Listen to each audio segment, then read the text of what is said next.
Okay, have you heard the words recording? All Yes. right. Yep, sure have. All right. Okay. Hi, everyone. Today I have two very important guests. Like these guests have been really great influence on me. Like I mean, Josh made me. Josh has been like important part in me becoming a theist, right? Not atheist, theist, right? Like I believe in God now. I have been believing in God for a while, and the major part of that is Josh, right? And Josh, I saw you like talk in other podcasts talk about how you and Rachel talk a lot, about philosophy and stuff. And you wrote that brilliant book, When Heaven Invades Hell. You know, that was really good. That was really good book. So I invited you both here. I suppose. How are you doing? Well, Thank you for thank that. I you. just want to I Thank just you want to very say much. that that means a lot to me. And you mentioned Rachel and I writing that book together, and how she would be part of the conversations that I would be having, and so that a lot of the things that you would be talking about in my work would come out of my conversations with Rachel.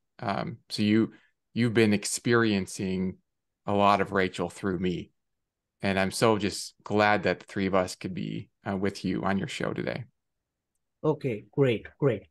So first, I wanted to tell you like my story, I suppose. Like, so before encountering Joe Schmidt, you know, Mhm. another legendary, like upcoming legendary philosopher, you know, Joe Schmidt. Before encountering you, Joe, and real atheology, they're also really good. Um, and I think other important theists like even Robert Hartman, right?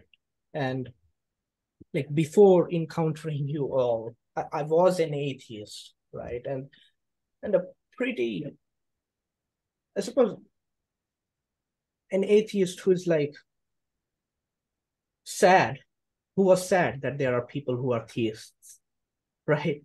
I was that kind of an atheist, right? And the reason for that, at that time, the reason for that was because this eternal hell, and the fact that I mean eternal hell mostly, right? Like that's the thing that I felt like great horror, right? Like people do not behave as if eternal hell is real, but then they say really strange stuff with respect to eternal hell, and that really bothered me, right? Like that would always get on my nerves sometimes, right? Like it was really sad at that time, I suppose. And of course there were like other things, not just eternal hell. Like I thought like I don't see like that good arguments for theism. Like before encountering like philosophy, you know, I did not see that much good arguments, I suppose, or sort of evidence that I feel would like make sense, I suppose. But then when I encountered you, Rachel, and Rob, and David Bentley Hart, Sam, Joe, and there are also like some Ryan Mullins, right? And there Eric Wrighton, right? Uh, and I thought, these seem like really great people, and these people seem like they make sense, right? They make sense. So and so I thought, okay, maybe I should look at their arguments, right? Uh, their arguments for the existence of God, and considering that they at least uh, they do not believe in eternal hell, so at least there is some common ground that, I can like engage in, right? So it's sort of like, okay, I saw some of your arguments, Josh, like argument from contingency, and I thought, yeah, it's plausible. And I also liked how you presented it. Like you were really charitable, you were really charitable. So like, this makes sense. I also read some of like uh you uh you and Philippe Leon, right? Your book, your book, that book, I read that book, I think some of the important parts of it at least. And I thought, Josh is great. He makes a lot of sense. Felipe is great too. But I'm like, I'm thinking that Josh is like making sense, right? Like my problem with theism was because of the problem of suffering, problem of evil, especially also considering animal suffering, like an enormous amount of animal suffering, considering evolution. And like evolution just feels like to me like suffering is just built in. you know so it's sort of like uh I think Emerson said it's called teleological problem of evil, where it's sort of like when suffering seems to be literally built in, right? Like, and suffering and evil, right? Suffering and, I mean, to me, suffering is evil, but of course, some of the philosophers say that suffering is not evil, suffering is not intrinsically evil or something like that. But we can also think about horrible existence then, like that rat was just born then starved to death. Like, is God is like if you say that's not evil, or at least that is not a tragedy, if you say that is not a tragedy, then I feel like I do not want to talk anymore to you. It's like, because it's like he just, that living organism just starved to death, screaming and like looking really sad and horrible, right? And you say that's not evil, that's not a problem. Sure, great, thanks God. You're awesome, you know thanks for that, I suppose. So so problem of evil was one. I think divine hiddenness was also the one, considering eternal hell, right? Considering eternal hell, especially the retributive one, because I mean, generally, I encountered theists who believed in retributive hell. There's also the free will view of hell, the liberal view, where you have like, when you go to hell, the gates of hell are like locked from the inside, and you have like Delta Airlines plane there. You have a free ticket. You can just go to heaven, hop in, man. Right.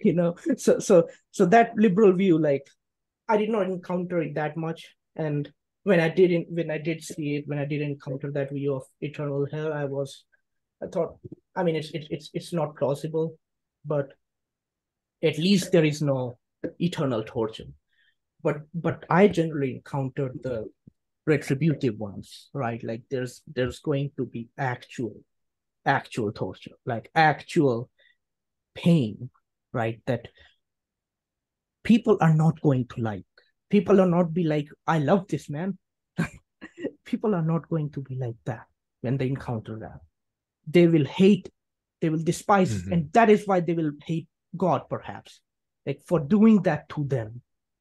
Maybe that's the reason. That's the main reason. But they will suffer. They will be afraid. They will cry. They will scream, right? And they would want to escape that. And probably they would do anything to escape that, right? Absolutely anything. Anything God tells them, sure. And encountering that, and like all the sorts, it's like, it's like dots, that are connected. But when I encountered you, Josh, and you, Rachel, and David, Rob, right? Robert, Eric, Joe Schmidt, and some of the real theology people. Mm-hmm. I thought, what? Maybe the dots that are connected, maybe the worldview that I have, maybe I need to reevaluate it. Maybe there's something that is missing. And then, just like the problem of evil, there were these other thoughts, like, right, if someone is dying of starvation, some person is dying of starvation, and his only hope is God, in the sense that, like, he believes in God, that he'll go to heaven or something, right? Someone is suffering. It, the feeling I get was like, okay, I cannot tell him God doesn't exist. You're dead, dude. Sorry. Sorry. Mm-hmm. It's like, I cannot tell him. I cannot tell him. If I'm the doctor, if someone genuinely asks me, do you believe in God, for their comfort, I mean, I would be ready to tell. I mean, at that time, when I was an atheist, I would be ready to tell them, yeah, man. Yeah. Yeah, I believe in God. I will see you in heaven, man. Sure. Like, I will ask him, like, what sort of, like music you enjoy, what sort of movies do you watch, uh, so that problem of, like, that existential sort of problem, Mm-hmm. right, that, yeah, there is suffering, and that is a problem for theism.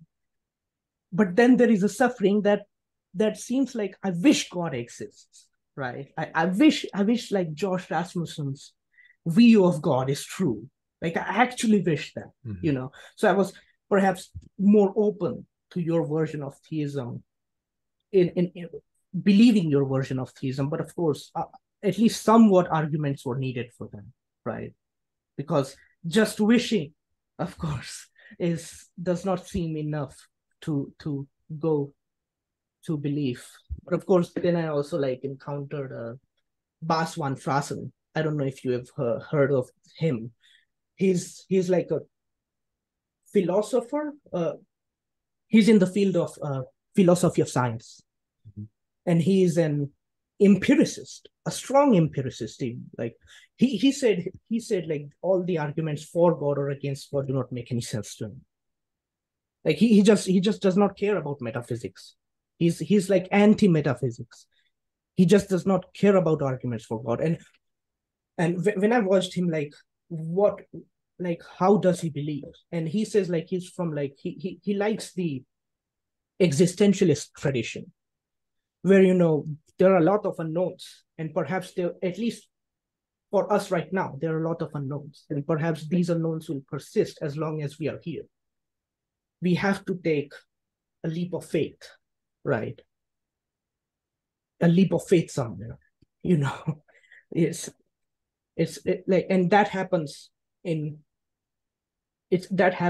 like, some sort of either epiphany, right? Either in great pleasure, or perhaps in great sadness, or just in sadness or something. So so then of course I encountered you guys, and yeah, I became a theist. I found some of your arguments plausible. Of course, Dustin Crummett now has brought another good argument. I think psychophysical harmony, right? Psychophysical harmony, that made sense too. I think you're working on your argument. Your book, Consciousness, uh, has been released. I have bought your book. You know, uh, I'm going to read it soon, hopefully. So, so that was a lot. Okay. I Uh, love it. I just wanted to just say one thing here. I love your story so much, and that existential question at the end about kind of like how much can I kind of leap versus how much do I need to know? And it reminds me of when I met Rachel, because I liked Rachel and I wished that we could be together. That was like a desire, but I didn't know if that was a possible reality. And there was a sense in which there was a moment in our relationship, a moment of uncertainty, where I had enough evidence that it could be a possibility, but it still took a certain kind of courage to pursue it. And I'm glad I did. So that's just kind of a connection point to when you're in an ambiguous situation. How do you deal with that? And I think sometimes there's the worry that like if you're wishing that something's true, then you're biased towards that desire. And then maybe you're not sort of seeing straight, right? But then on the other hand, desire can also open up a inspiration to see certain things that could lead to something good. This is why I always like to say it takes courage to face reality as it is, even if it's not what you want it to be. Then it also takes courage to pursue something good prior to knowing for sure if it's there to be found. And so I feel like, I don't know, my relationship with you, Rachel, just kind of illustrates that distinction in my mind. Thank you. I just wanted to say, Rajat, that your story really touched me. I just want to honor your story. What I feel coming off of you is that you have such a big heart, and that because of that, the existential problems of suffering really would affect you deeply in a way that I think isn't captured so much in a lot of the literature when it becomes very intellectualized and people begin to make formulas about the correlations between pain and suffering and torture and retributive justice and what's deserved. It becomes so disconnected from the actual experience that real beings would be facing and encountering. And I think for that reason, it can even create a little bit of existential background. I guess I wouldn't say crisis of faith necessarily, because I think it gets covered over by the rug. But for anyone who does believe that the sort of God that's in charge of the universe is ready to torture, or just, well, you've just locked your side, that burning, that burning place. I just can't open it because you locked it from the inside. It's like both of those pictures of the sort of sovereign power over all creation are actually very horrifying to a being that is, we consider ourselves to be limited, and that there are powers that are greater than us, that we're in a sense, trying to wrestle with all of these powers in the universe. And if the being that has the most power in the universe can't even rescue us from this horrible situation, then we're in some sort of big trouble. And I don't think it really helps to realize that, well, I've met the conditions, whatever those conditions are, whether it's following the teachings of Muhammad, or whether it's accepting Jesus as your Lord and Savior, or whether it's, absolving all karma, or, whatever it is that are the conditions. I think that it's very, very, it's a very precarious position to be in, because you understand that even as one who is righteous or on the right side, at any moment, that all of that fury, all of that horror could be turned upon you, and even if it just happens existentially, well, it just happened that I'm on the right side. I was born in the right place. I had the right parents. I had the right life circumstances, as Bob Hartman might argue, but according to the luck, like God chose my best possible path, whatever it is, right? I remember those days when he was a roommate of ours, and he mentioned that, and that's great. That's wonderful. And but still there's this existential crisis of, what if I'm the one who just wasn't so lucky, and I could have been that one. There's some sort of probability that I could have been that one that wasn't so lucky. And so you realize that you yourself, you have the potential to face that same sort of infinite horror. And I think that's just too much for anybody to face. I don't think we can process it. I think we have to close off our hearts and just not think about it. I think that's the only explanation that I have for how we can even consider this option. Yeah. That's just my own opinion. Yeah, like not to fully even feel it. Yeah. Even if we think about it, it's like you say, you know, there's the feeling of what the reality is in its totality. It's like impossible to even comprehend. Like we can't even comprehend a billion years of torment, let alone falling down a bottomless pit without end. It's hard to really comprehend that on a psychological level. And it's not just that. Like there's actually in psychology literature, I think there is something called scope neglect. Like human beings just cannot comprehend large numbers. They just can't. Very large numbers, right? And and generally utilitarians use it to, you know, argue like something that seems intuitively awful, but still, I mean, I by the way, I was a utilitarian. I'm not anymore. I mean, just a few months ago, even though I believed in God, I was a utilitarian. But then again, Dustin Crummett, another legendary philosopher, I read his paper was called Divine Indulgences, when moral offsetting is wrong. So like God cannot just do like give 10 people horrible existence, but then like offset that by like creating trillions of happy people, you know, and then say, well, look, overall the world is still in positive hedonic extent, you know. So so okay.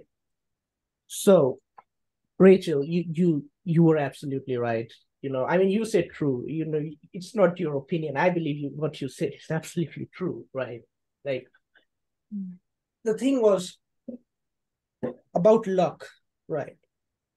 I would always think like if someone like had a horrible life and perhaps was starving to death and blasphemes God, right? Like tells God, like, you've given me a horrible life, God. And then God is like, you said a bad word like, to me, like you said a bad word to me. And I'm going to torture you forever.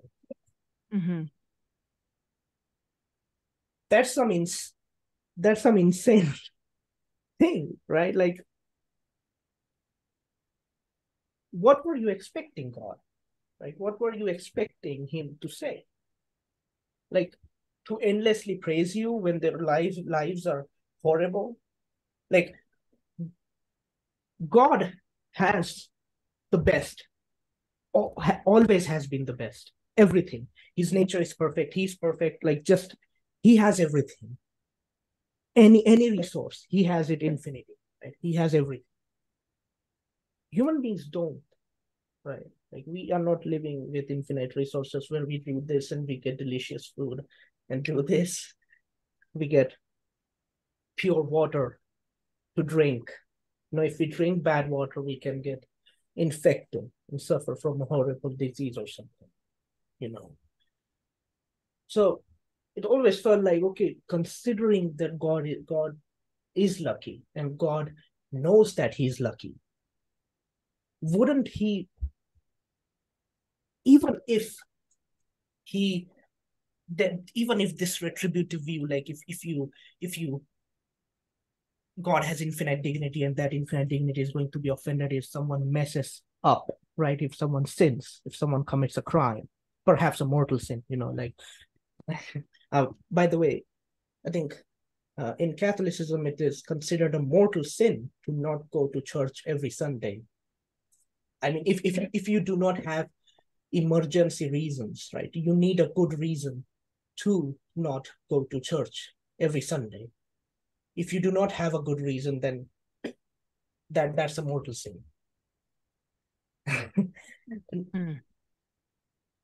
That's just weird to me. That's just extremely coercive to me. Like that makes no sense. But it's like, why are you demanding this much, right? Like, I mean, I could understand demanding donating to charity. Like if you have a lot of money, I can understand. Like there is a great concept in I think Islam. By the way, I do not currently subscribe to any religion, but there is a great concept in Islam where there is an obligation to donate to charity, right? Like not a lot, Like, not like donate 90% of your wealth or something, but at least 5 to 10%, I think. Right. And I think that is true. That is true. That is good. That must be done to save lives, like to actually save lives. Like there are effective charities that do work, right?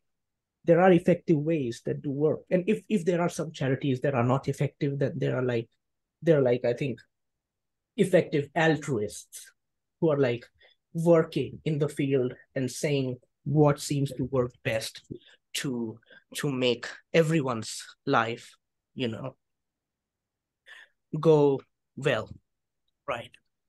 So the thing is, like, whether you consider free will view of eternal hell, liberal view of eternal hell, or that torture, retribution view of eternal hell, you must recognize that before creating, God would recognize that all of this is going to happen, right?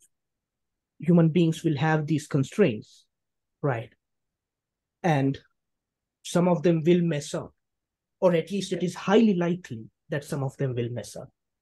Even if you accept libertarian free will, that everyone would really do otherwise, even if all the causal history has been the exact same, the person still could have done otherwise, even if you accept that, right? Like, I mean, I'm a libertarian, when it comes to free will. I accept that, yeah, even if causal history is the same, you still could have done otherwise. Like, I'm also a retributivist. Even though I'm a universalist, I'm also a retributivist, pretty strong retributivist. I told this to Josh, that sure, like, eye for an eye, sure. But God would still recognize that, okay, you still want to control the range of choices that people could make. Like, there is a different, like, if I give people 10 choices, then people could do otherwise among those 10 choices. So they have free will in that sense, right? It's sort of like suppose if I am God and I created Joe Schmidt, do philosophy, man. You have the choice to do philosophy. You have the choice to listen to music. You have the choice to watch great movies. You have the choice to play video games, you have the choice to, run around or something, play football, right? You have all these choices. But what you do not have the choice to kill any other person. Well, one reason is because that person, no one else other than you exists. So you cannot kill any other person. You cannot torture any other person. If some person is other than Joe is created, what God could have done is made a sort of like a helper robot, right? Suppose Joe got angry at some other person, like really angry, like he picks up his bat and he's going to, like, if that robot does not stop him, he's like really going to smash his head, that robot stops him before he does that. I mean, he nearly does that, but that robot stops him. He tells him, don't do it. Don't destroy your mind. You will literally be infinitely tortured. Even if that guy lives and everything, and that guy has like a great life in the future, even if that guy does not get damaged by you at all, if you hit him, you will suffer infinitely. Don't do it. Not just that, the robot just, grabs him, right? The robot has that power. It's sort of like, suppose you, me, or Josh, Rachel. Suppose you, Rachel, or me, or like Josh gets angry at someone, and we are around him, and we are seeing that he's really angry at someone, and he's really going to pick up something that might cause serious injury to another person. You'd grab him. You tell him, don't do it, don't do it. We would stop the fight. We would stop the fight. And this happens in football, right? Like in real life, like on camera, the teammates stop the person from doing horrible things to each other. God could have made that world where everyone has great choices, but no awful choices, right? Everyone has free will. They can always do otherwise. They can always, rather than choosing to listen to music, they can always play video games. They can always do philosophy. They can always listen to music, right? Watch movies. Right. They can always, eat like delicious food, right? All these are just good choices. There are no horrible choices. I think I want to just chime in here. I think in my experience, the concept of eternal hell comes from a few different ideas or combinations of them, but the basic root ideas, I think, kind of fall into three different categories. One is that hell is a neutral, natural consequence of the way that the universe is set up. So it's not like there's some God deciding that this is how it's going to be. It's just a natural consequence. Like the way that God set up the universe, it just so happens that if conscious beings reject what, God put out as the instruction manual for how to live, it just happens that you fall into this infinite pit and have this, consequence. That's one idea. Another idea is that it's for the sake of the created beings that there would be such a place called hell, that it's in order to motivate them to have a certain behavior. It's in order to show, to demonstrate to all of creation what it looks like to have both extremes of following God or not following God. Here's what those two extremes look like.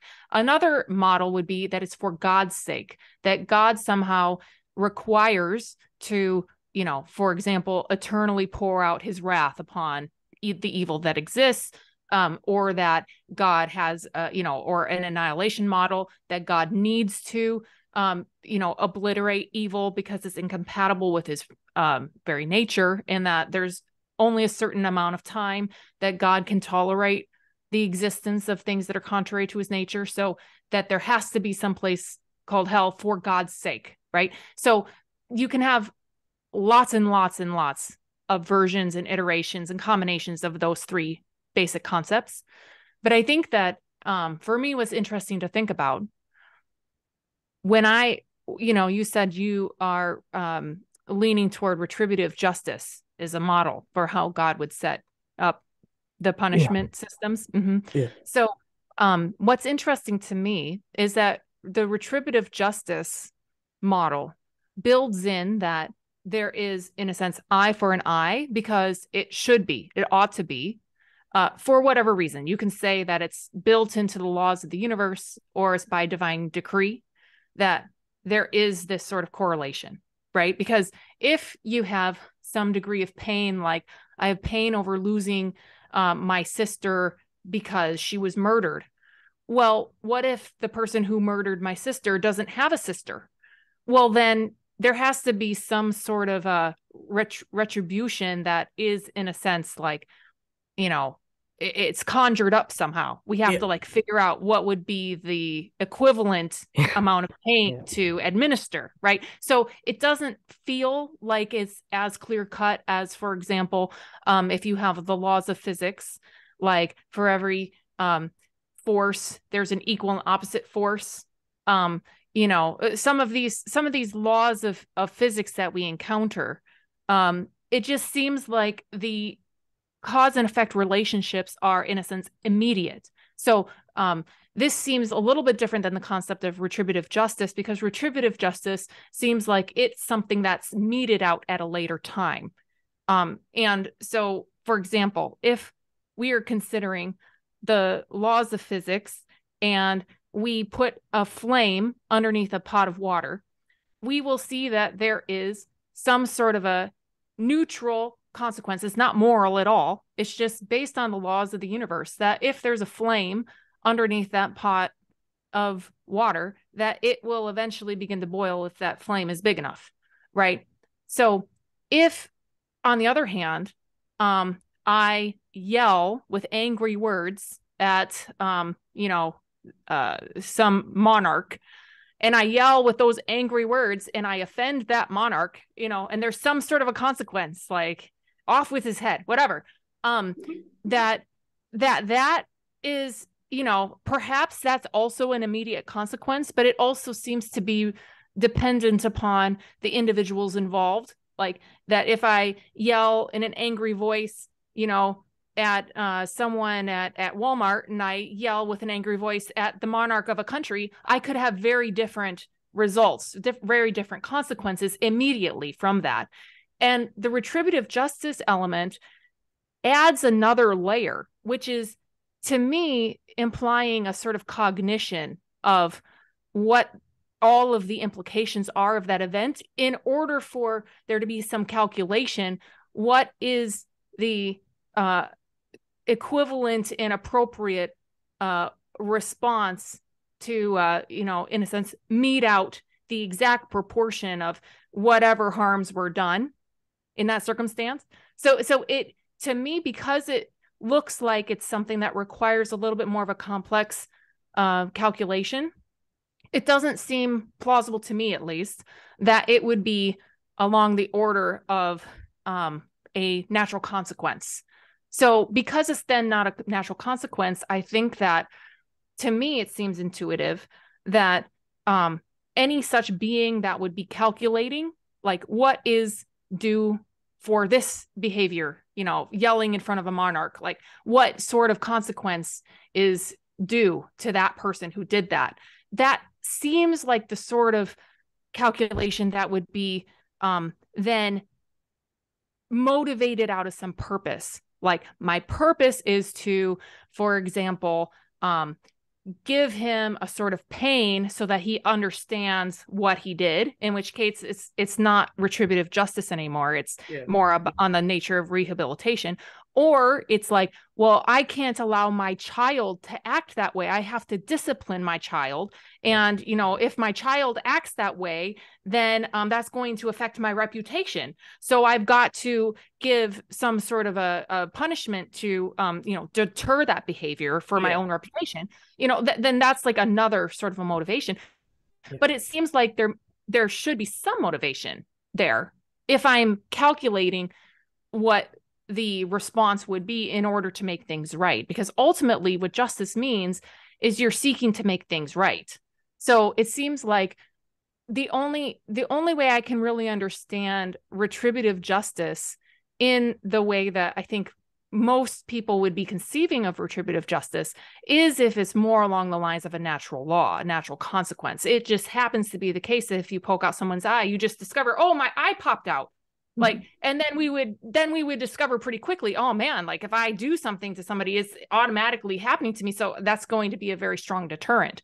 But if it's a sort of delayed, like meted out punishment over time, like there's some sort of deliberation, it could be like a court case and there could be a jury and we could decide like, well, are you innocent or guilty? And, maybe you could, be absolved of this. Maybe someone else could bring a sacrifice on your behalf and you don't have to experience that. That seems too complicated. And then it seems like there must be some other motivations in there. And I just want to leave it at that, because to me, I think there are a lot of complicated factors that often go into these sorts of discussions, and it's really hard to parse them all apart, because I think that each of the religious traditions, each person carries with them the set of convictions and assumptions about how things are, how things should be, and that they all flavor the conversation a little bit. Josh, you want to say something here? I just love that. It was just a great summary. I don't really think I have anything to add. I just really appreciate the complexity of that and then making those distinctions. And also maybe I was thinking about what you said, Rachel, about the natural consequences. That was kind of interesting for me. And I actually kind of want to even think more about that, because one way that I might think about it is like, maybe there's just this law written into the nature of reality that if you do X, then you deserve to experience Y, which is like in proportion to X. And then what's for the deserve? reason of making, Because you have to define deserve too, because then it doesn't seem like if we have a proton and electron in physics that there's any relation called deserving. Yeah. The electron deserves to be at this, length of a distance from, the proton or whatever, like it doesn't seem like there's a deserve relationship. And so like that's where, to me, it seems like there's a lot of things that need to be unpacked. Yeah. What is that relationship? Like, is it basic? Is it like an intrinsic basic attribute of reality, or is it grounded in something else? And or is it even real?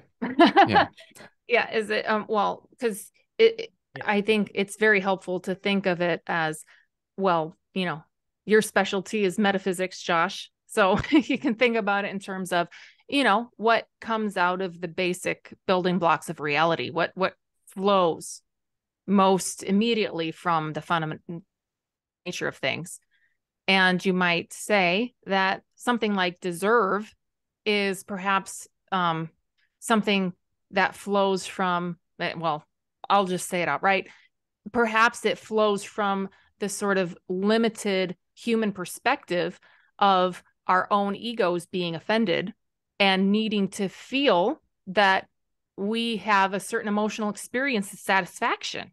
And so there is a sort of pain that I've experienced, and then I want you to suffer that pain.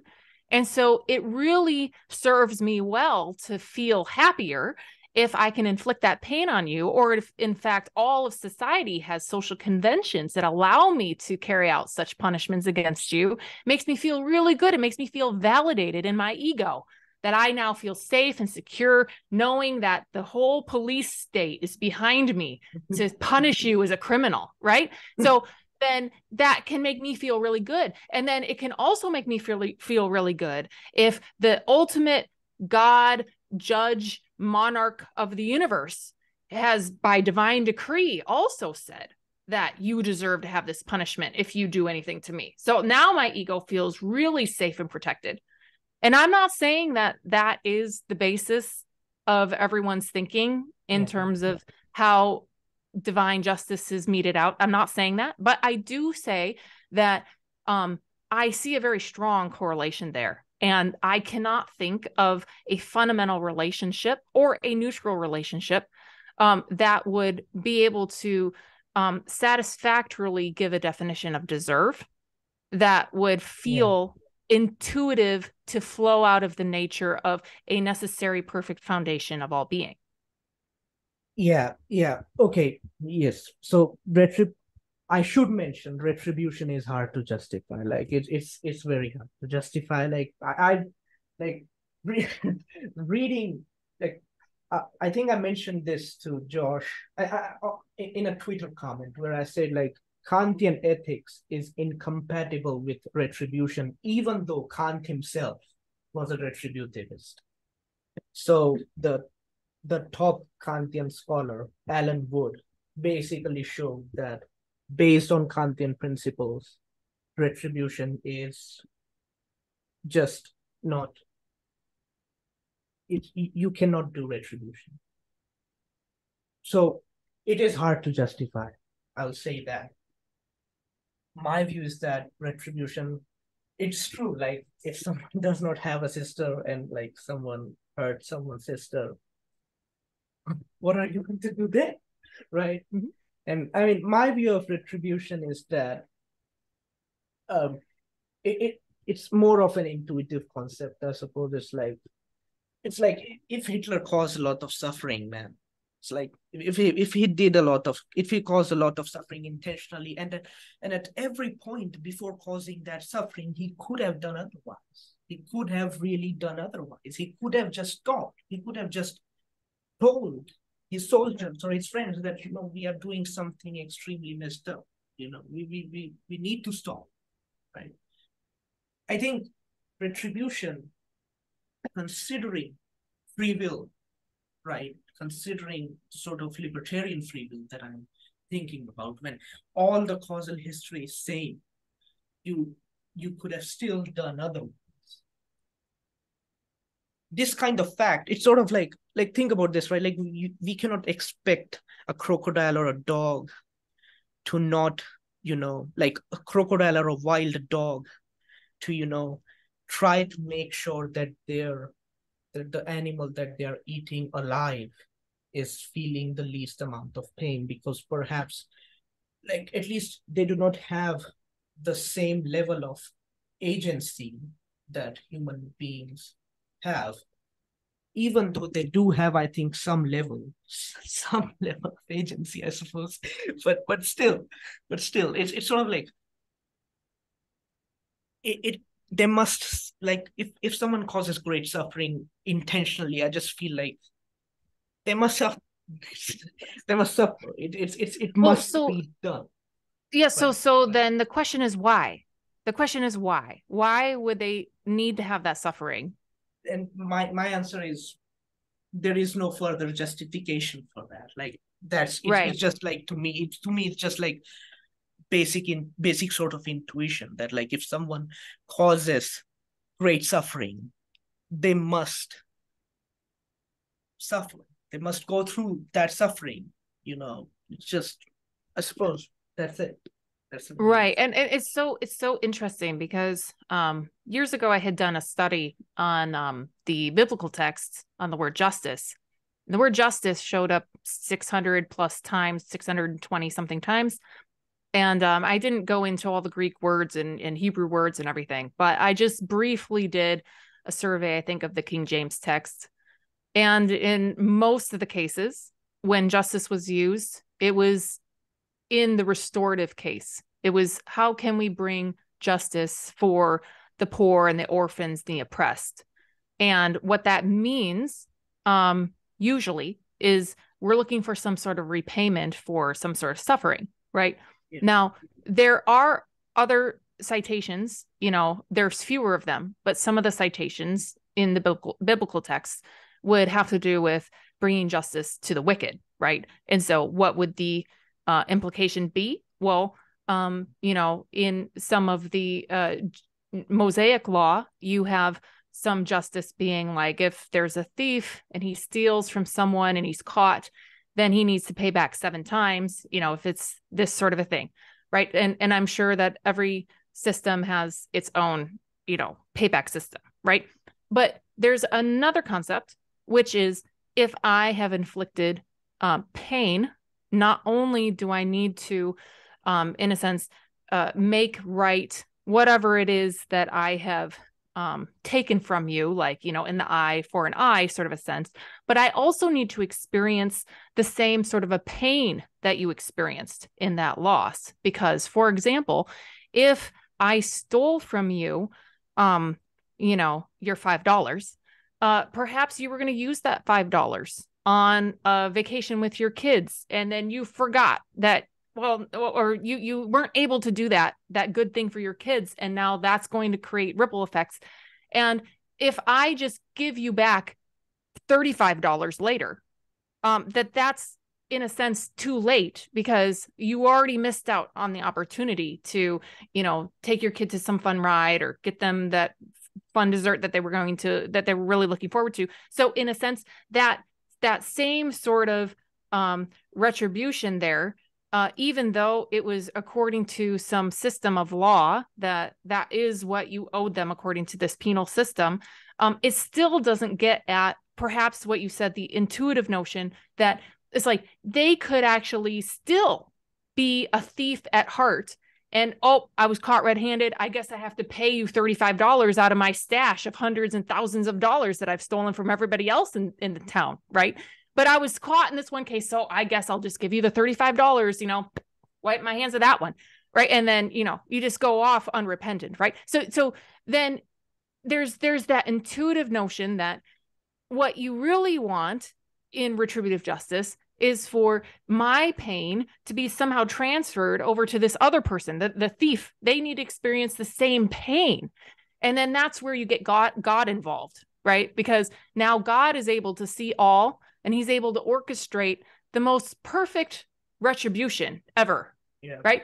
And so then my question is, why would God go to all those lengths? What would be the purpose of all of it unless it was ultimately for some good or some other purpose. Like, for example, the purpose of disciplining humanity to come more and more into alignment with the sort of things that God sees as good for the flourishing of human societies.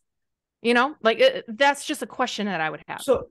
So I would say that retribution is the sort of, it's like when a wrong thing happens, then you have to do retribution. So retribution is not something that God would aim. Like God would not be like, I want this person to have his house burned down so that he can then like burn someone, like he can like burn that person's house who burned his house, right? Mm-hmm. Like he's not doing that.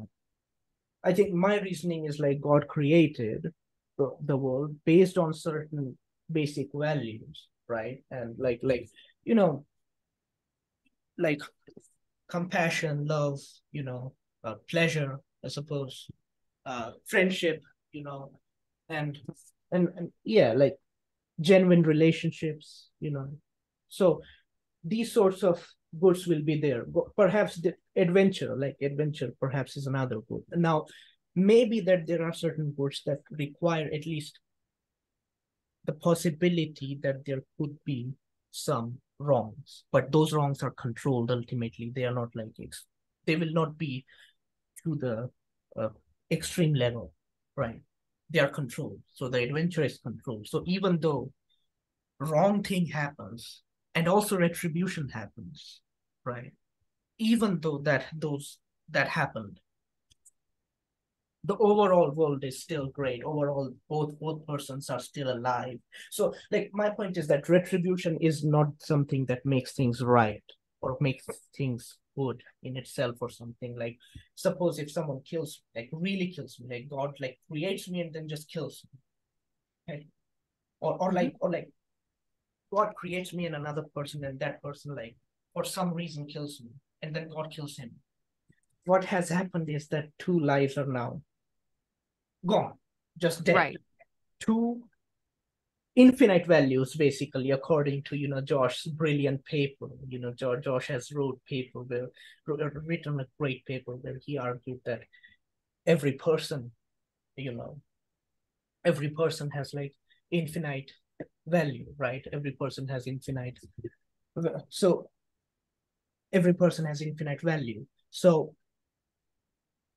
if two people are dead, what has retribution given? Right. Like, so my view is that, sorry. Well, I was just going to interject really quick because it's interesting because you started to delineate between retribution and then justice, right? Because a lot of times retributive justice goes together.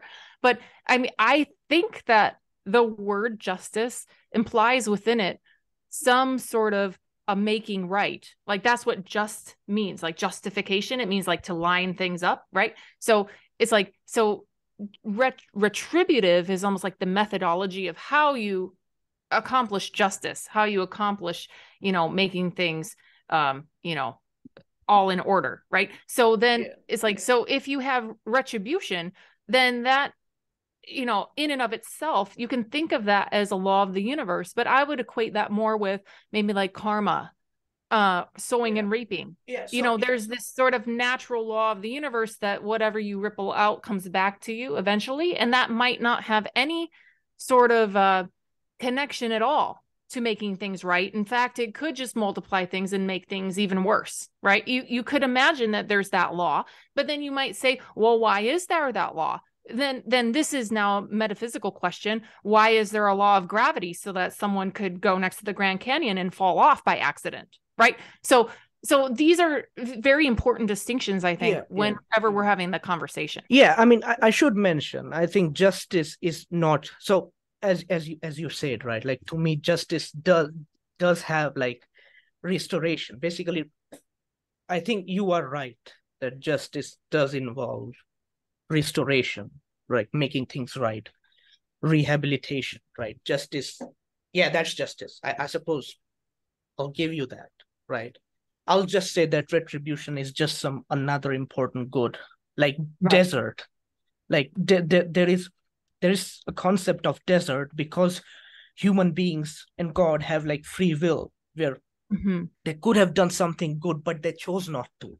And now we are Right. all suffering, right? And it's sort Right. of like, if someone does something awful, when we know they could have easily done something good, really good, that pains much more than just crocodile doing something awful, right? That's my point. It's sort of like, you had the power, right? As Spider-Man would say, Uncle Ben, with great power comes great responsibility. So like, we have the power of libertarian free will.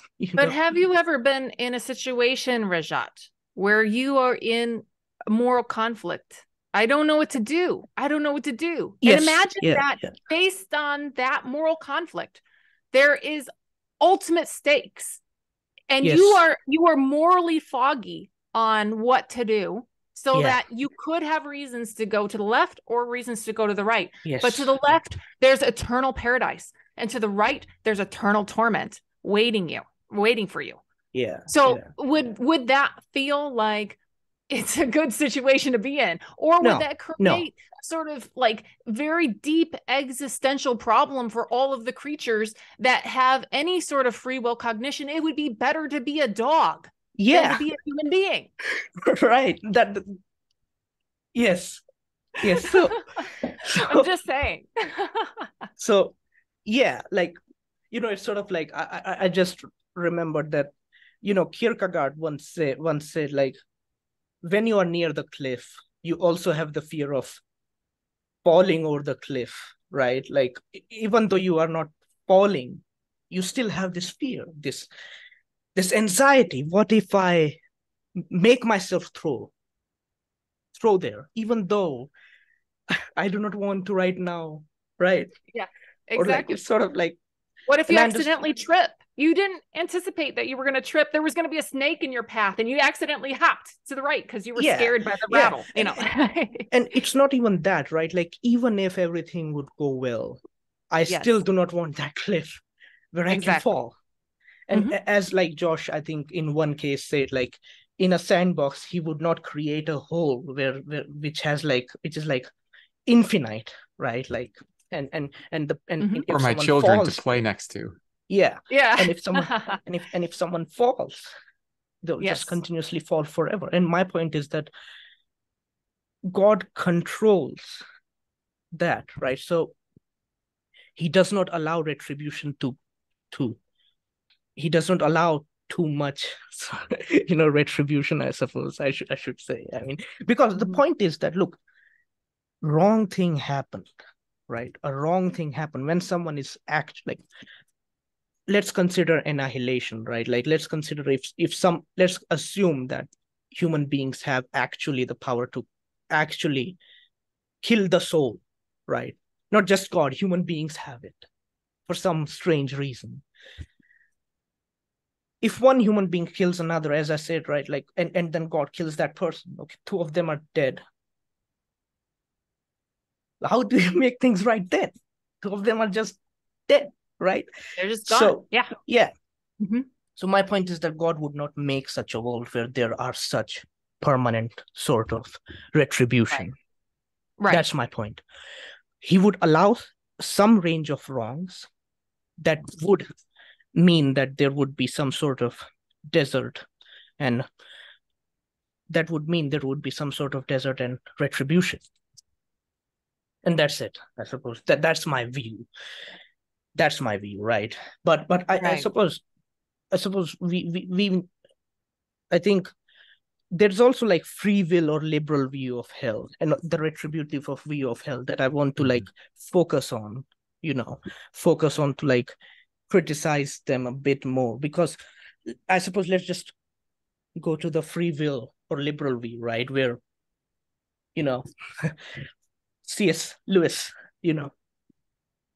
doors of hell are locked from the inside. So what are your thoughts on that? Then I will give mine, I just wanted to offer maybe a transitionary thought, and then Rachel, I want to hear from you No, on this I one. wanted you to talk. Yeah, no, I appreciate that. No, I was just going to say, it sounds like there's maybe an agreement here that retribution on its own, even if there is that form of justice, doesn't make like all things right. With these examples of you multiply the pain, and maybe if we grant that in some sense that's deserved or should be the case, for various reasons or just intrinsically, that doesn't by itself make all things right, which is why, Rajat, you're talking about kind of having constraints or a control so that you don't have those infinite pits.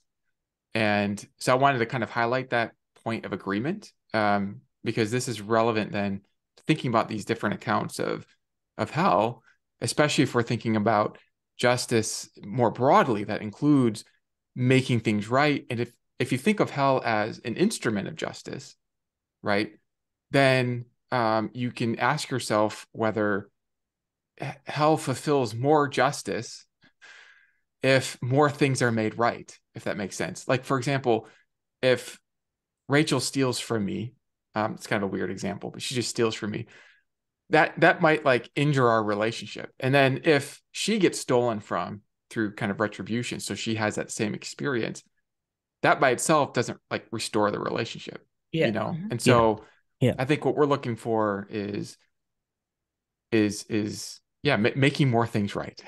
So that I wanted to put that in there as a kind of transition note. Yeah. And also I should mention, I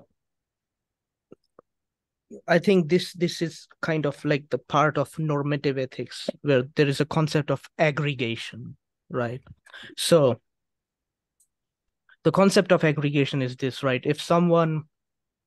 If you give like, so there's a, like, I can explain this by a thought experiment. So suppose there's one person who will horrendously suffer,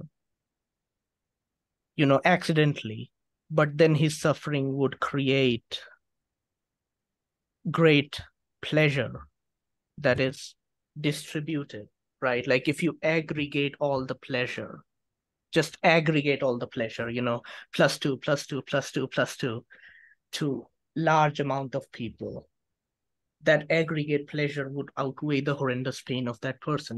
Maybe the horrendous pain is so much that the person could die. So utilitarians basically go and say, if there are enough people who have like plus two utility, if there are enough people, then the overall utility would be so positive that it must be the case that for that person must suffer horrendously. And some theists can be utilitarians and argue like this, where they say that maybe God must create some person who must suffer forever, extremely in horrible pain, just so he could like get like great utility, like great positive utility, enormous positive utility forever. It's like that I don't know if you have watched like that Star Trek Strange New Worlds episode where the child needs to suffer horribly for a long time for the whole society to function or something, like to get or something. So it's like, so utilitarians would say, sure, good job, God. Yeah, I've actually thought about that scenario. Like, even if we grant that, then could like God himself endure that suffering to fulfill whatever that good is? Like maybe God could handle it. And we were talking before the show about the idea that God could endure infinite negative pain, but still be overall positive somehow because of the totality. I don't know. Just thinking about, even if we just follow that line, what does that imply? Yeah.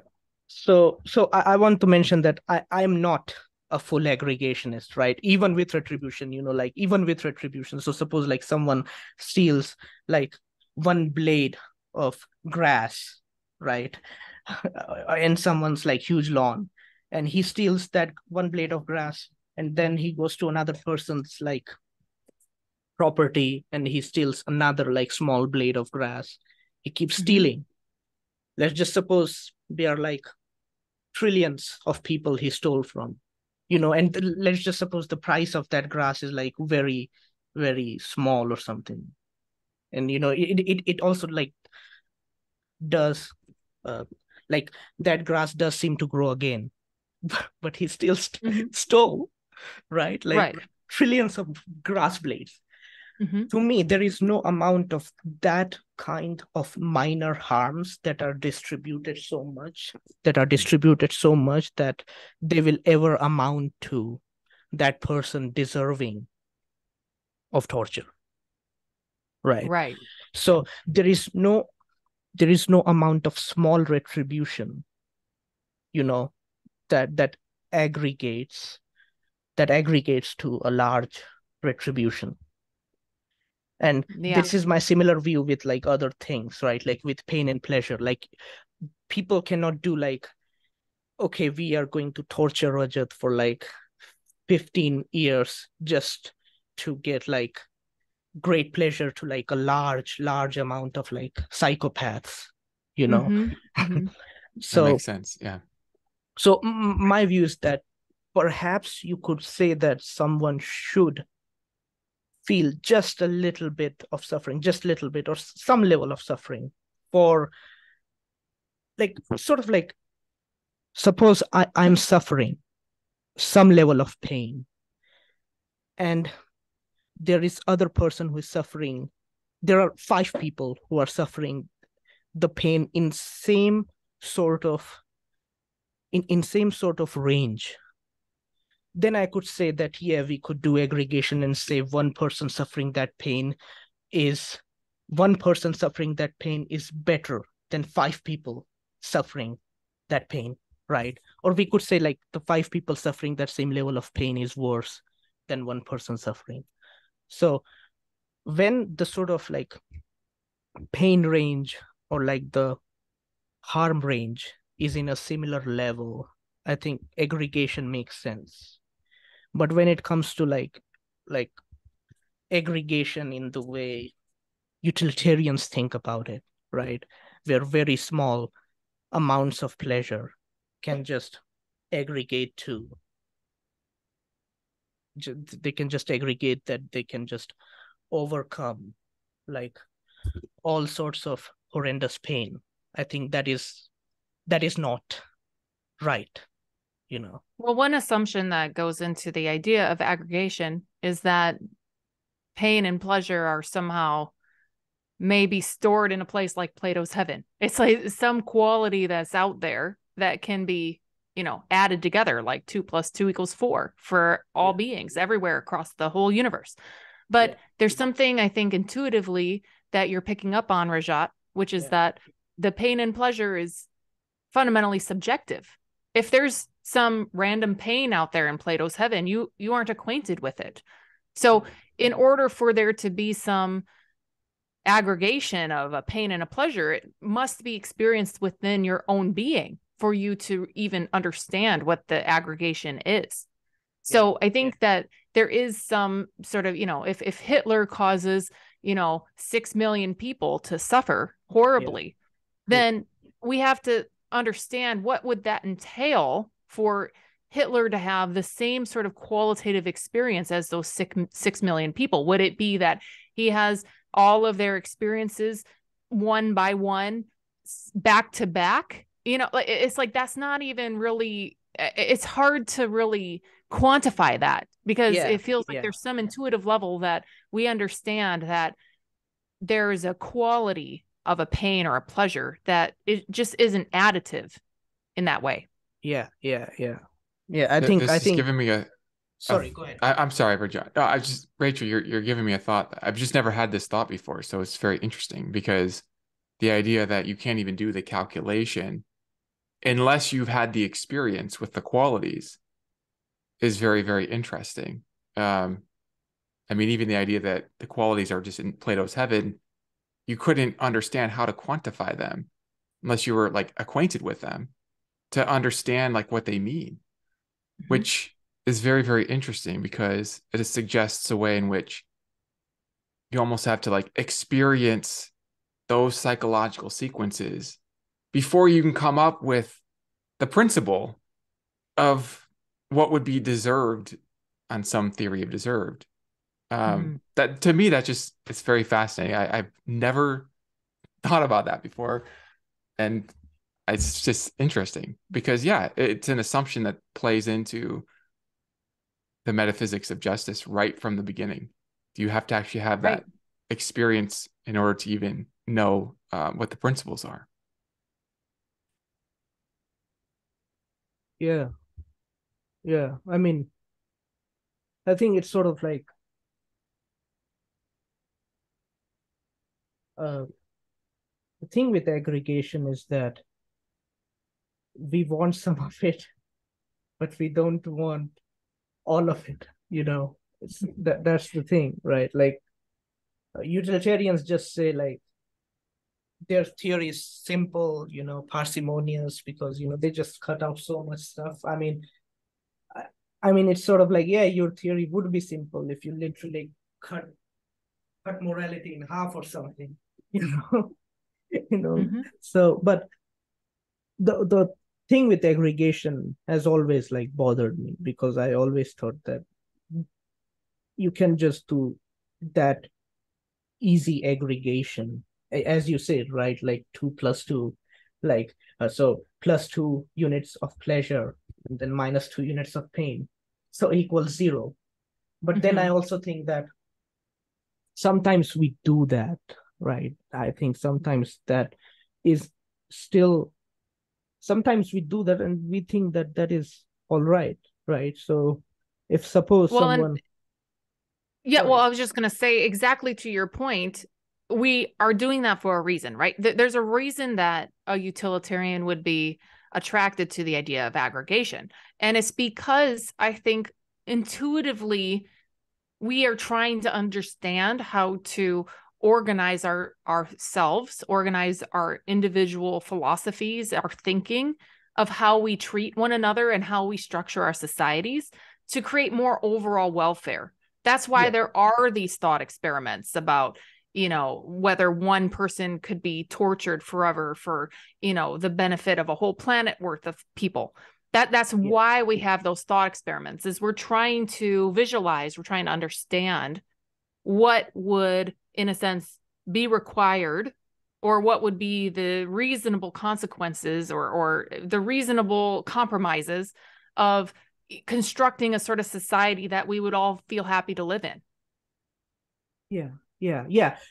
I think you said the right word, compromise, right? I mean, if God exists, then there are no, if God exists, there are no ultimate compromises, right? There are,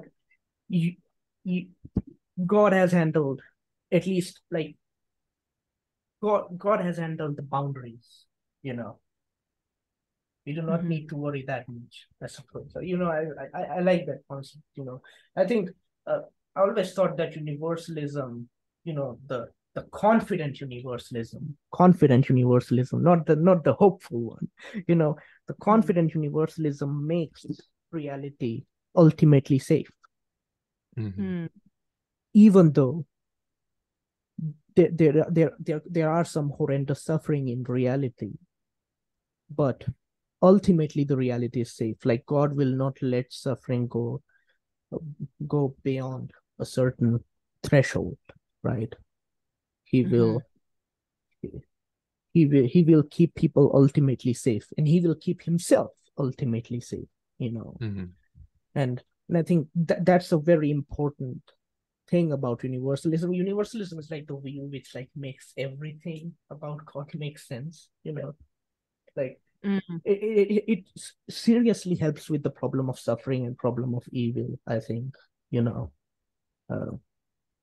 That's the thing. Well, yeah. And I think that is really, you know, this is a nice transition to go back to your proposal that we discuss the free will version of hell, right? Because I think that really you're trying to conceptualize how there would be a good God and a good universe that God created. Obviously, he's creating things and it comes out of his good nature. So how could there ever be this thing called suffering or evil? We have to rationalize this somehow. We have to come up with some explanation, because it seems like it's not intuitive. If God were to create something and God is all knowing, God is all present, God is all powerful, then how could God ever create anything that is evil or depleted in any way? How could that ever come to be metaphysically?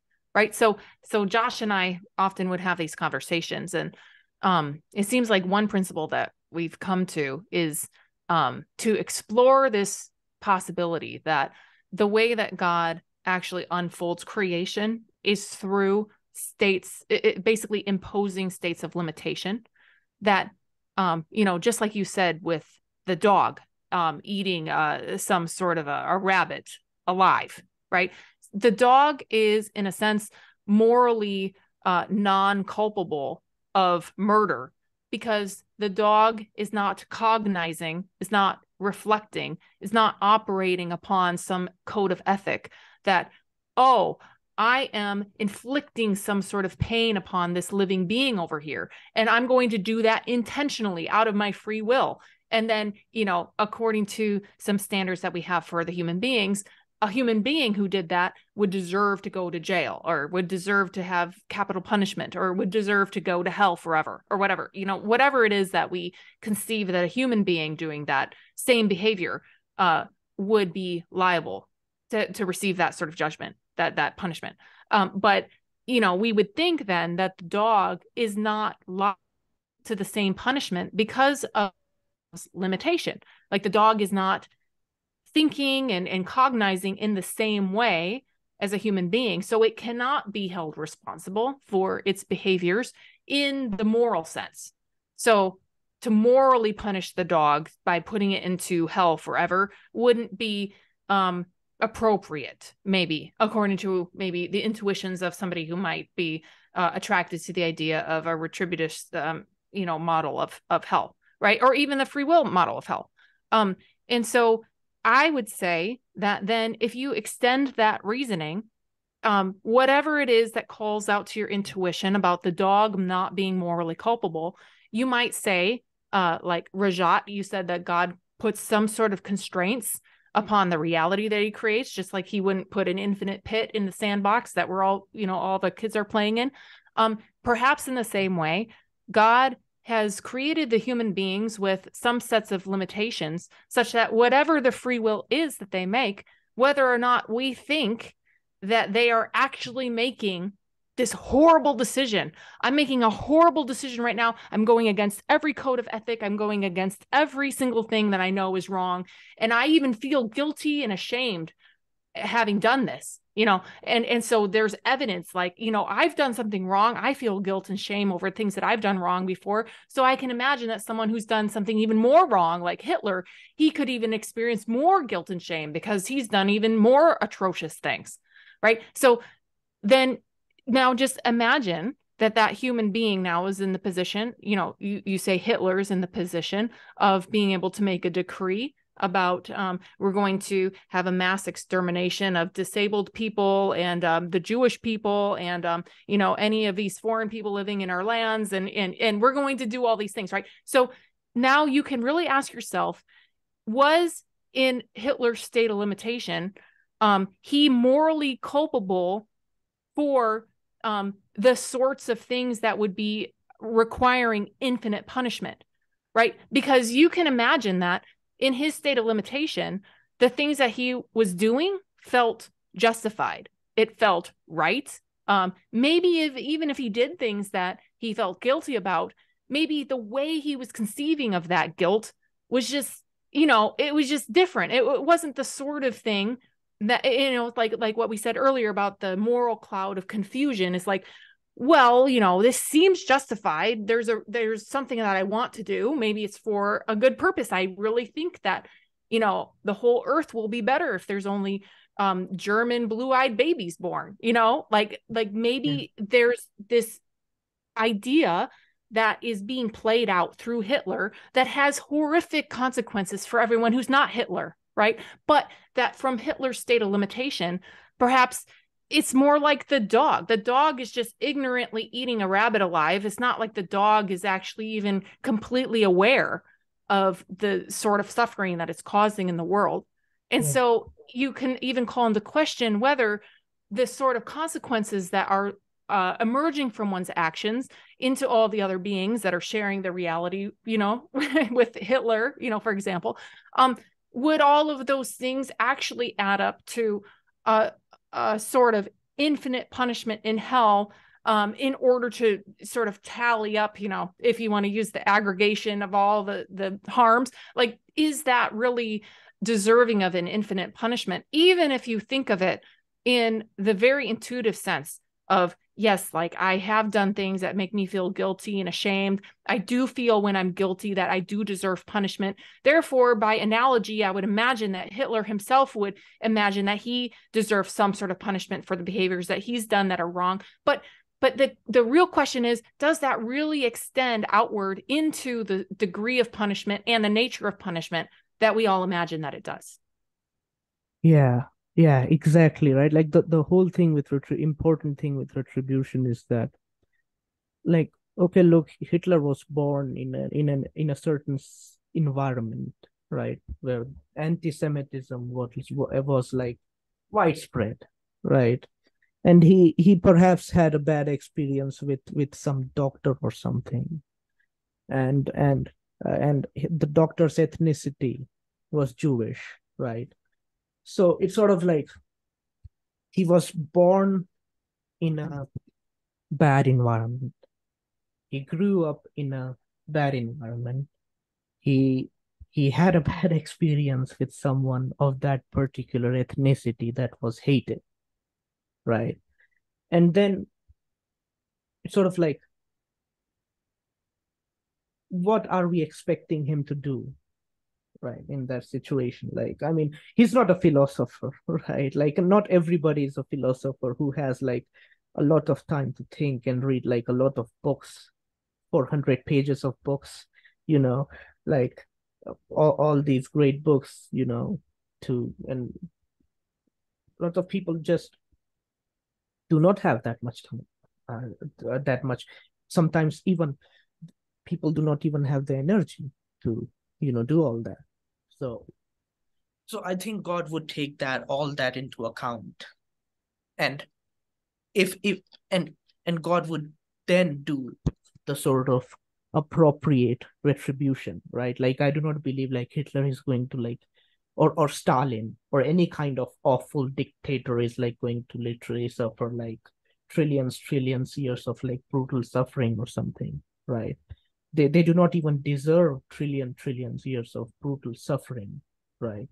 I think it would be the sort of like, if I am punishing them, it would be like, look, these are the victims. They have suffered a lot. And perhaps there is this one victim who has suffered extremely. And this is like the amount of pain. This is like a blob of pain. Why don't you like, and I like, there's a, I don't know if you read like comic books or like Japanese manga comics or like Japanese animation, like they're called anime. So I watched One Piece, and in that one character basically takes out the pain of another character and makes a blob of that pain. And he tells the other character, like, he gives the other character just one small piece of that blob, right? And the other character is just like shocked, like feels a lot of pain, that hurt him a lot, that small blob. And then the character goes on to like absorb the whole blob. and by the end of the process, he's like shaking, he's just shaking, right? It's so yeah, I suppose if there is some sort of retribution, I suppose it would be appropriate. It would be something that would make sense. It would not be like God is like brutally torturing someone like literally forever, right? If there is retribution, in my view, right? To add something sorry. here, just about types of pain. I was thinking about some of these near-death experience reports where they would report having an experience of a life review. And in their life review, they would talk about experiencing not only their own perspective, but also they would experience the perspective of other people. Like if they hurt somebody, they would actually feel that other person's pain. And the kind of pain depends on the kind of experience, right? Like not all pains are the same sort of color or quality. Right. And that this kind of goes to your thought earlier, Rachel, about the idea that even to understand how to add these things up requires knowing what these things are by experience. And in these NDE reports, very interesting to me because you could think about them as almost like blending kinds of justice together in the following way. A lot of times what they'll describe is there's not a judgment of their experiences. It's rather an awareness. So they're expanding their understanding of the ways in which they hurt the other person from the other person's perspective. So in that way, they are experiencing those negative states in the life review. So they're going through that. And if you think about that as like this retributive justice, where you're actually getting the real eye for eye, and you're getting like experience for experience what it was. But it kind of combines that in a way with a kind of restorative model, because the way that they would describe it is they got this understanding of what that was. And then that understanding expanded their consciousness so that now when they're, coming back coming back, it's not your time, they come back, they will often talk about this renewed inspiration or this inspiration to love people, but it's a love based on an insight into the specific qualities of pain. So it's not just adding up pain generically. It's like this type of pain, this type of pain. So I think that's kind of an interesting way that you might, I don't know, in a way, maybe see a combination of retribution and restoration kind of coming together with the specific pains lining up. And again, it comes down to purpose, I think, because, why would God create a universe where there's particles of matter and antimatter?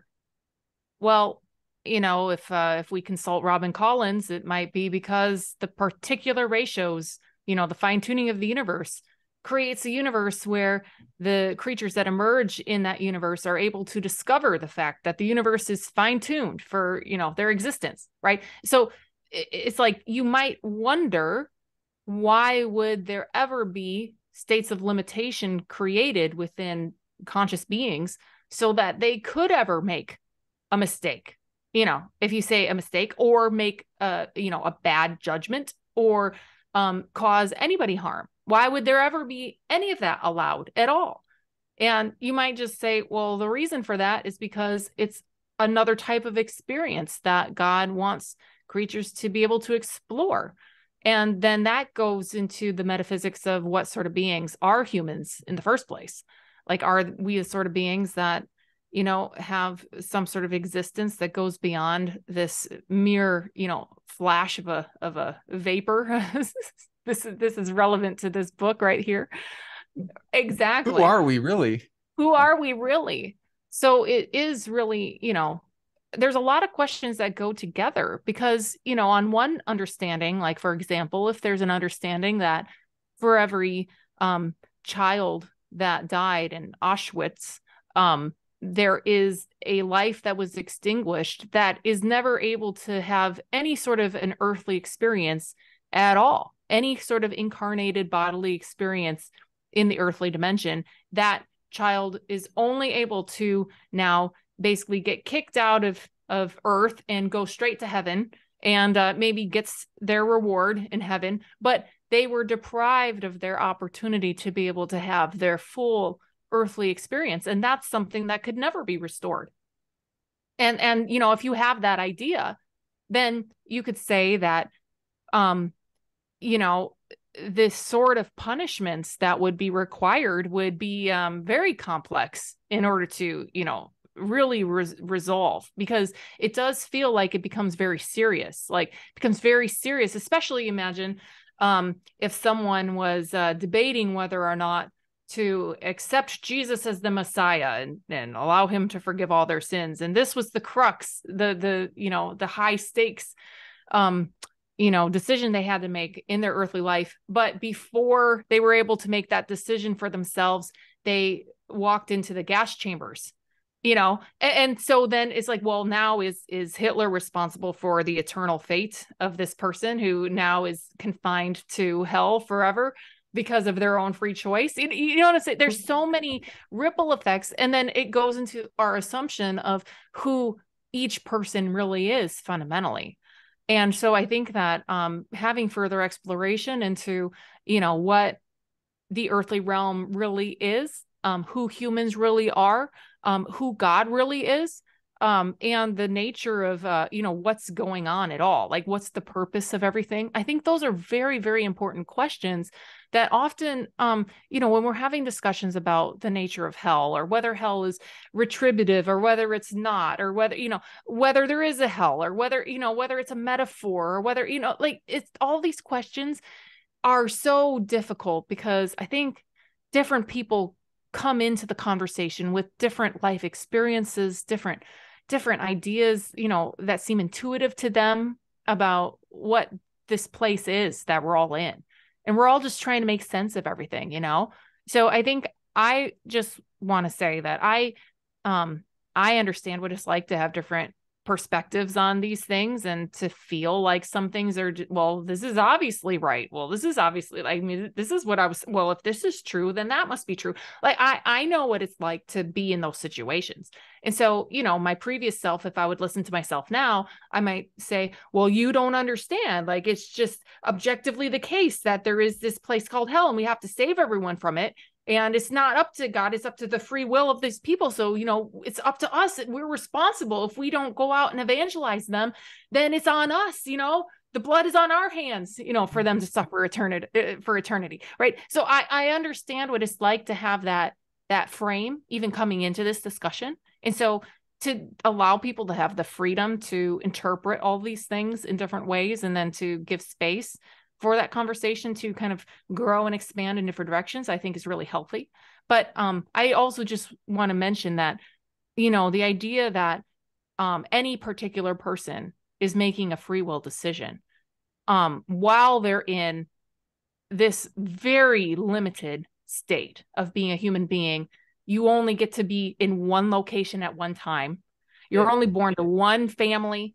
You only have one shot to be 25 years old. You're deciding what you're going to do right now. Are you going to be on a podcast? Are you going to go skiing? Are you going to be a philosopher at all? What are you going to do? Right. So every person is making decisions that are receding back in time, and their time is ticking. And so each person is actually in a spot making a decision. And that's a very vulnerable position to be in, especially if it's infinite stakes. And so I think that for me, intuitively, just understanding that God would understand the implications of creating free beings, that God wouldn't put so much pressure. Like, why would God create infinite stakes for basically someone who feels like they're a child inside on their deathbed at 84 years old? Like, they don't know anything. I mean, we're all just ignorant. We're all just like, we just have no idea what's true. Like, we're so just limited. I mean, if we were to combine all of the annals of human knowledge that we've collected through the modern era, it would just not amount to really much at all. I mean, we hardly know anything. And so to say that any one individual is responsible to make a decision that has infinite consequences, I think is already somewhat, I mean, in my perspective, it would be an unreasonable demand, if I'm just thinking of it, not moralizing it, I would just say that's not the sort of demand that I would put upon my own children. I would be open to what I would be desiring is to maybe coach them and give them resources that are going to help them. Right. Ultimately, my goal is to help to coach them and nurture them in a way that they're going to flourish. And if there are some that are not flourishing, in fact, they're acting like parasites, destroying the other ones, well, maybe I'll allow that for a time because, in my own state of binding my own hands for whatever reason, maybe I'm going to just allow them to make those choices. But in my benevolence, I'm going to gradually just bring them into situations where they're going to transform their own nature over time. Like they have to. They're encountering reality. It's like God didn't set up a universe where if you just, drop a rock a certain number of times, that it's just going to suddenly, the last time, it's just going to start floating. Like it's like the rock is falling because there's an ultimate rule that was created. Everyone bumps into reality eventually. So if the ultimate reality that God has envisioned is benevolent, then it's like we can bump around in the dark as many times as we want to, but we'll eventually fall into benevolence because that's at the foundation. At least that's the feeling that I would currently have about like the best explanation of how God would be interacting with the creation is to allow some sort of freedom. But as you said, there's a constraint on how out of hand everything can be. And to me, it seems like the constraint naturally is a sort of natural law of, gravity pulling all creation into the benevolence. Yeah. That was great. That was a lot, and that was great. I have some thoughts on it. I will give those thoughts in a while. I mean, I need a break. I need to go to the washroom, Okay, sure. So I'm stopping the recording for a while. You both can also like take a break if you want. I'm stopping the recording now. Okay. Sure. Okay, just a second.